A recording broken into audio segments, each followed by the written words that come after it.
Hello दोस्तों, मैं उमर, आप देख रहे हो ऐप इन्फॉर्मर में हमारा नया व्लॉग। आज हम लोग दर्शन करने जा रहे हैं श्री खाटू श्याम जी के। तो सबसे पहले हमें रिंगल्स जंक्शन आना है। आप चाहे मुंबई से आए, चाहे दिल्ली से आए, या फिर अन्यथा कहीं से भी आए, आपको सारी वीडियो के अंदर डिटेल मिल जाने वाली है कहाँ पे क्या है। तो सबसे पहले आपको रिंगल्स जंक्शन से उतरना है। उसके बाद आपको कार, टेम्पो, बस जिससे आना है उससे आइए। शेयरिंग के यहाँ पे हर एक प्रति व्यक्ति के 50 रुपये लगते हैं।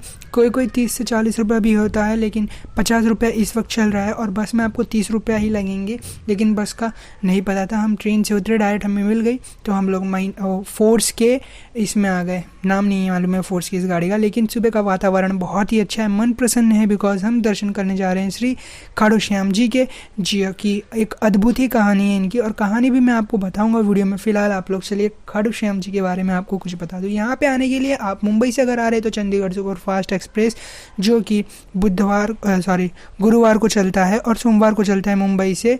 और सोमवार को जो चलता है वो मंगलवार को रिंगल्स जंक्शन पहुंचाता है, और जो गुरुवार को चलता है वो शुक्रवार को रिंगल्स जंक्शन पहुंचाता है। सुबह यहाँ पे आपको 6:19 में पहुंचा देगी ट्रेन। और अगर आप डेली बेसिस पे आना चाहते हैं कभी भी ये दोनों गाड़ी को छोड़ के, तो अमरापुर अरावली एक्सप्रेस भी है। फिलहाल हम खाटू श्याम जी के मुख्य द्वार पे थे, जैसा कि आप लोग ने देखा। और यहाँ पे आपको रहने के लिए धर्मशाला, होटल, नॉर्मल घर, नहाने धोने के लिए भी है।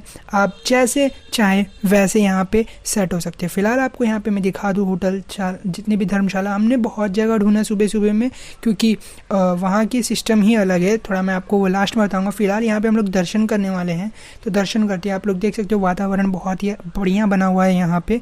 और नहा लिया है हमने इस धर्मशाला में स्नान होने के बाद। गोकुल धाम जहाँ पे हम रुके थे, नहाए और धोए, और उसके बाद हम चल दिए दर्शन करने के लिए। तो सबसे पहले हमने क्या लिया? मिठाई के लिए चलते हैं। यहाँ से हमने मिठाई लिया और खाटू श्याम जी का प्रतीक लिया, और साथ ही साथ राधे राधे अपने गाल पे लिखवा लिया, गोविंद जो की है।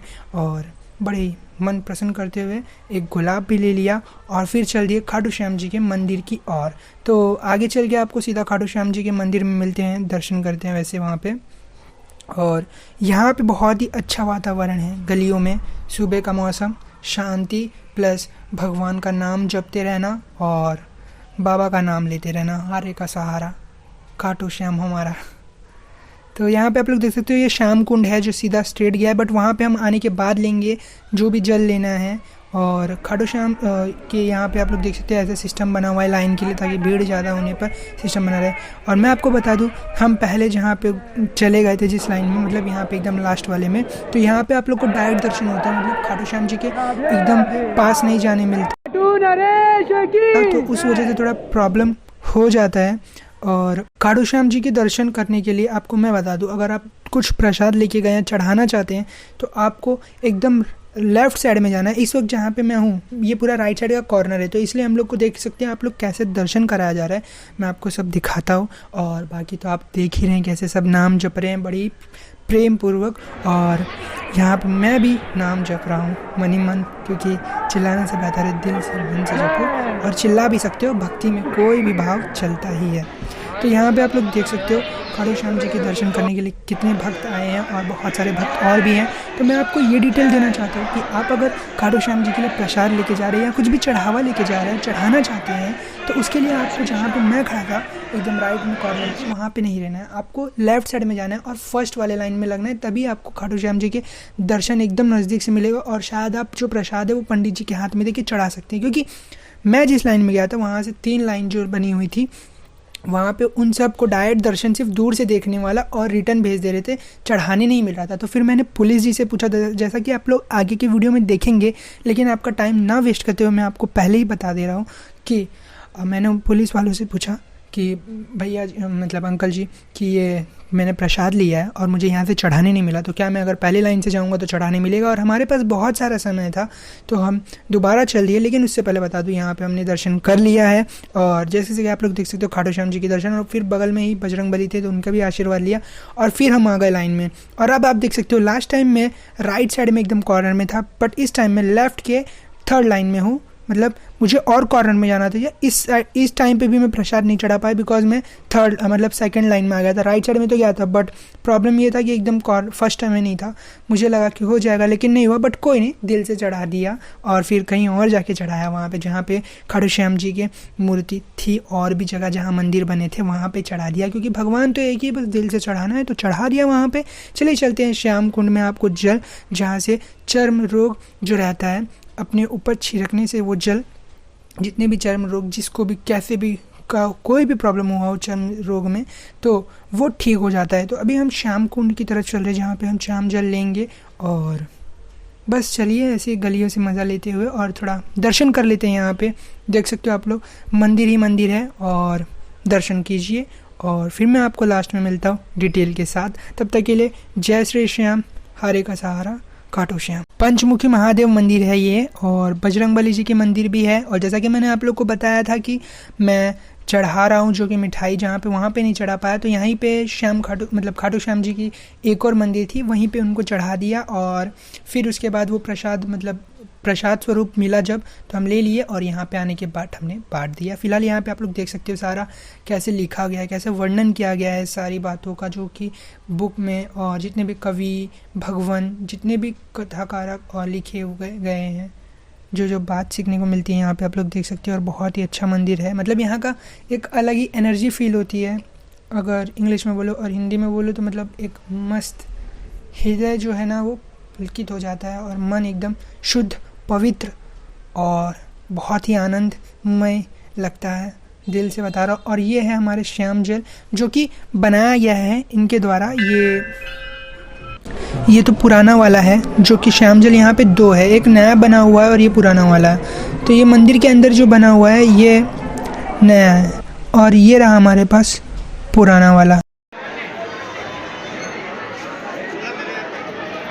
तो यहाँ से हम एंटर करेंगे श्याम जल की तरफ, और यहाँ पे मतलब जो कहते हैं कि जो चर्म रोग, जैसा कि मैंने आप लोग को बताया था, वैसे चर्म रोग को दूर करने के लिए आप यहाँ पे आ सकते हैं, जल से स्नान भी कर सकते हैं, और चर्म रोग जिसको भी हुआ है बॉटल में भर के ले जाइए और उनके ऊपर थोड़ा सा अच्छी रखिए, और भगवान को स्मरण करके और अच्छे से, और नहीं करेंगे तो भी कोई बात नहीं, क्योंकि बस एक बार याद कर लेंगे तो भी भगवान आपका भला कर देंगे, ठीक है। तो यहाँ पे आप लोग देख सकते हो कैसे सब स्नान कर रहे हैं, कैसे श्याम जल का मतलब उपयोग कर रहे हैं। और एक चीज़ और, श्याम जल जहाँ पे पहले था, मतलब जहाँ मैं पहले गया था, ये नया वाला है जिसे बनाया गया है, और वो जो था वो पुराना वाला श्याम जल था। यहाँ पे दो श्याम कुंड बना दिया गया है, तो दोनों भर लिया मैंने अलग अलग बॉटल में, ताकि ये ना हो कि मैं लेके नहीं आया कोई गलत जल, तो मैंने दोनों ही भर लिया था बॉटल में। और यहाँ पे लिखा गया है क्या हुआ था, यहाँ पे कैसी कहानी है भगवान श्री श्याम और जल की, और जैसे कि आप लोग देख सकते हैं, पढ़ लीजिएगा। और मैं आपको चलिए अब बताता हूँ इसके पीछे की कहानी क्या है, और ये कुछ महाभारत से रिलेटेड ही है। तो फिलहाल अब उसी की बात होगी, और उसके बाद आप लोग देखते रहिए वीडियो में क्या चल रहा है। कहानी बताने से पहले मैं आपको बता देना चाहता हूँ, यहाँ पे भोजन की भी एकदम मस्त व्यवस्था है। तो यहाँ पे भोजन ऐसा है कि आप अगर ढूंढेंगे तो आपको महंगा भी मिल जाएगा, और आपको फ़ायदे में भी मिलेगा, और आपको सस्ता भी मिलेगा, दोनों है। और मैं आपको बता देता हूँ, जहाँ पे शुद्ध मतलब शाकाहारी भोजन आपको सिर्फ और सिर्फ 100 रुपये देना है, दाल, 2 सब्जी और रोटी, और साथ ही साथ अचार मर्चे का। और आप अगर अलग से छाछ लेंगे या दही लेंगे तो कुछ 20 रुपया है एक एक चीज़ का। फ़िलहाल भोजन बहुत ही स्वादिष्ट था, तो मैं बस तारीफ़ कर रहा हूँ, और बहुत अच्छी व्यवस्था थी खाने की, मन को अच्छा लगा। और आप जितनी बार खाएं, मतलब एक बार 100 रुपया दिया, उसके बाद आपका जब तक पेट ना भरे आप रोटी मंगाइए, दाल मंगाइए, सब्जी मंगाइए, जो भी हो, ठीक है, वो आपके ऊपर है, ठीक है। यहाँ पे भोजन वाली थोड़ी सी बात हो गई। फिलहाल हम आ गए हैं, दर्शन करके हमारा सब कुछ हो गया है। अब हम खाटू श्याम जी के द्वार पे थोड़ी देर विश्राम करेंगे और यहीं पे भगवान का नाम जपेंगे। फिलहाल आप लोग देख सकते हो मेरे हाथ में शंख है, हमने शंख भी लिया था। और अब मुझे गर्मी हो रही है क्योंकि सुबह ठंडी लग रही थी, बट अब सूर्य भगवान के आशीर्वाद से हम ठीक हो गए हैं और गर्मी का एहसास बढ़ते जा रहा है। अब 2-3 घंटे बाद हम बस से प्रस्थान होंगे हमारे रिंगल जंक्शन की ओर, और वहीं से हम आगे बढ़ेंगे। फिलहाल अब मैं आपको कुछ बता देना चाहता हूँ, तो उस पर ध्यान दीजिए। तो बार्बरिक जिन्हें खाटू श्याम के नाम से जाना जाता है, महाभारत के एक महान योद्धा थे। वे घटोत्कच और अहिलावती मोरवी के सबसे बड़े पुत्र थे। उनके अन्य भाई अंजन पर्व और मेघावरण का उल्लेख भी महाभारत में दिया गया है। बार्बरिक को उनकी माता मौरवी ने यही सिखाया था कि सदा ही पराजित पक्ष की तरफ से युद्ध करना, और वे इसी सिद्धांत पर लड़ते भी रहे। बार्बरिक को कुछ ऐसी सिद्धियां प्राप्त थी जिनके बल से पलक झपकते ही महाभारत के युद्ध में भाग लेने वाले समस्त वीरों को मार सकते थे। जब वे युद्ध में सहायता देने आए तब इनकी शक्ति का परिचय प्राप्त कर श्री कृष्ण भगवान जी ने इनसे इनके शीश का दान मांग लिया था। महाभारत युद्ध की समाप्ति तक युद्ध देखने की इनकी कामना श्री कृष्ण के वर से पूर्ण हुई और इनका कटाशीर अंत तक युद्ध देखता और वीर गर्जना करता रहा। इन्हें 3 बाणधारी भी कहा जाता है। 3 बाण के धारी जाता है मतलब कहा जाता है, क्योंकि इनके पास ऐसी धनुधारी विद्या थी जिससे कि महाभारत की पूरी युद्ध मात्र 3 तीरों में ही समाप्त हो जाए। कुछ कहानियां के अनुसार बार्बरिक सूर्यवर्चा नामक यक्ष थे जिनका पुनर्जन्म एक मानव के रूप में हुआ था। बार्बरिक भीमसेन और हिडिंबा के पोते और घटोत्कच और मोरवी के पुत्र थे। इनके गुरु श्री कृष्ण थे और बार्बरिक भगवान शिव के परम भक्त थे। बार्बरिक की सिर जिसकी पूजा खाटू श्याम के रूप में की जाती है।